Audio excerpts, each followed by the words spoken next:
मुसलमान के बारे में क्या कहा, पूरी वीडियो देखिए, बहुत इंटरेस्टिंग वीडियो है। तो वो कहीं ना कहीं किसी ना किसी तरह से मोमिन हो जाएगा। याद रखिए, आप मुसलमानों की भीड़ में शामिल हो या ना हो, लेकिन अगर आपका अकीदा यहां है तो जन्नत आपको भी मिलेगी। नहीं, वैसे तो कोई नहीं जानता है, मौलाना साहब भी नहीं बता सकते जन्नत किसे किसे मिलेगी, वो तय वही करेगा, वो जो रोजे महशर होगा। पैगंबर साहब की जिंदगी की 3 बातें बड़ी खूबसूरत हैं और बड़ी कीमती हैं, जिसे पूरी दुनिया, जिससे मुझे लगता है मुतासिर होती है। उसमें पहली मैंने कह दिया कि ईश्वर में अगाध निष्ठा, ईश्वर के अतिरिक्त कुछ भी नहीं है। ये पहली बात है जो उनके कैरेक्टर से हमने सीखी है और पूरी दुनिया को सीखना चाहिए, सीखती है। मैं कई बार कहता हूं कि भारत में जिस देवता की हम अब पूजा करते हैं, दरअसल वो इस्लामिक गॉड है। उस ईश्वर को भी कहीं ना कहीं से हमने इस्लाम से सीखा है। वो गॉड वैदिक नहीं है, अभी कुछ अलग है। हम मूर्तियां बना के रखते हैं, बात अलग है, बताना जरूर। लेकिन वो मूर्तियां कुछ ऐसे से हजी कहता है, यहां तो हर घर में एक काबा होता है। हम उसी तरह से अब दुनिया को देख रहे हैं। हमारे पास एक ईश्वर है जो सजा भी देगा और हमें जजा भी देगा, हमको उससे फैज भी मिलना है, सब होना है। तो एक चीज है ईश्वर के प्रति 100% आस्था, और दूसरी बात जो उनसे सीखने जैसी है, मुझे लगता है कि अरब की उस जिस जगह की अभी आप चर्चा करें, बहुत अच्छी बात थी कि आपने सबसे पहले औरतों की दुर्दशा पे बात की थी।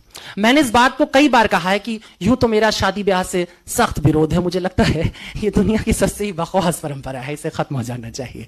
लेकिन फिर भी अगर कभी मेरा दिमाग फिर जाए, क्या बात है, और मुझे सचमुच शादी ब्याह करने की नौबत आ जाए, तो मैं हमेशा निकाह चुनूंगा, क्योंकि बड़ा खूबसूरत है। हिंदू क्या बड़ा झमेला है, वो एक साथ घुमा देते हैं आंख के चारों तरफ, 7 जन्म के लिए एक आदमी के साथ आपको बांध देते हैं, बड़ी मुसीबत है, छूट नहीं सकते। जहन्नुम हो जाए जिंदगी, लेकिन रहना वही है तुमको। ईसाई लोग भी हाथ पकड़ कहते हैं टिल डेथ, मरने तक हम साथ साथ रहेंगे। देखो ये सुनने में बड़ा अच्छा लगता है, जीने बड़ा मुश्किल है। कई बार एकदम से मन बदल जाता है। उदय जी एकदम चाव से सुन रहे हैं इस बात को। लेकिन ऐसा है, पर इस्लाम बड़ा क्लियर है, और उसके क्लियर होने की वजह थी, बहुत जरूरी था, क्योंकि औरतों की स्थिति बहुत खराब थी। तो सबसे पहले औरतों के हक में जो बात होती है वो हमको 1450 साल की रवायत के, आज के समय से मत सोचो, उस जमाने के मॉडर्निज्म पे जाओ, उस जमाने के मॉडर्न थॉट के ऊपर जाओ कि किस तरीके से पैगंबर साहब ने औरतों को उनका हक दिया और कहा कि नहीं, शादी होगी तो औरत तय करेगी।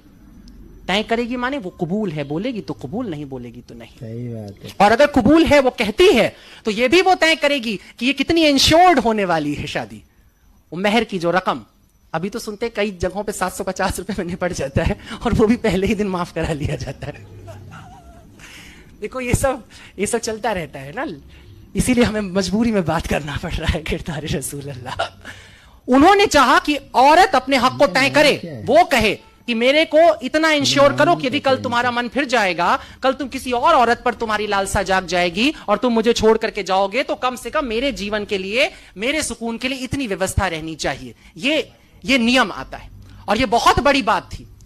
आज जिसकी हम बात करते हैं, शादी ब्याह में कोर्ट जैसे बातें करता है कि नहीं भाई औरत को उसका हिस्सेदारी दे दो, ये कर दो, वो कर, ये 1450 साल पहले सोचा जा रहा है। उस जगह जहां पे बेटी को पैदा होते ही जमीन में दफन कर दिया जा रहा है, जहां दामाद बनाना वो एक तरह से गाली की तरह हो जाता था, ये हालत जहां पर थी, जहां तमाम खूबसूरत लड़कियां लौंडियों की तरह रख ली जाती थी, उठा ली जाती थी एक जगह, और वहां पर यह नियम आता है। बर्नार्ड शॉ की आपने बात की, बर्नार्ड शॉ ने 2 लाइनें कही थी, एक लाइन आपने कहा था, मैं दूसरी लाइन के साथ बोलूंगा। उन्होंने कहा था कि इस्लाम दुनिया का सबसे खूबसूरत मजहब है और मुसलमान बदतरीन, सबसे बुरे लोग हैं। ये सुनने में कितना भी खराब लगे, लेकिन ये मजबूरी होती है। स्टेटस के साथ तुम्हें काउंट किया जाता है। तुम दावा करते हो कि तुम्हारे पास बेहतरीन सबसे बड़ा ज्ञान है, दुनिया का सबसे बड़ा ज्ञान तुम्हारे पास है, और अगर तुम उसके बाद जरा भी ओछी हरकत करते हो तो तुम सबसे पहले काउंट किए जाओगे, क्योंकि तुमने कलमा पढ़ा है, तुमने कहा है कि मैं नहीं मानूंगा किसी और को सिवाय अल्लाह के, मैं झुका रहूंगा उसकी बारगाह में, और जो झुका है अल्लाह की बारगाह में, उसके सामने जो सिजदे में पड़ा हुआ है, क्या तुम्हें लगता है कि वो इंसान कोई गुनाह करने निकलेगा, किसी का कत्ल करेगा, किसी को परेशान करेगा? ऐसा नहीं हो सकता। मगर तेरा दिल तो है सनम आशना, तुझे क्या मिलेगा नमाज में? सिजदे में सिर झुके तो कुछ नहीं है। दुष्यंत कुमार की पंक्ति, ये सारा जिस्म झुककर बोझ से दोहरा हुआ होगा, मैं सिजदे में नहीं था आपको धोखा हुआ होगा। अरमानों के बोझ, ख्वाबों के बोझ, तमन्नाओं के बोझ, लालच के बोझ हमारी रीढ़ पर गिरते हैं और हम झुक जाते हैं और हम कहते हैं हम सिजदे में चले गए थे। खलील जिब्रान की एक बड़ी खूबसूरत लाइन है और वो कहता है कि न मालूम क्या हैरत अंगेज बात है कि कुदरत में वो सब जिनकी रीढ़ नहीं होती उनकी खोल बड़ी मोटी होती है। इस्लाम ने कहा कि खोल पतली सी हो, रीढ़ मजबूत हो। सिजदे में जाना हारना नहीं होता है, सिजदे में वो जाता है जो बड़ा ताकतवर हो। और ताकत सिर्फ एक चीज की हमारे पास है, ईमान की।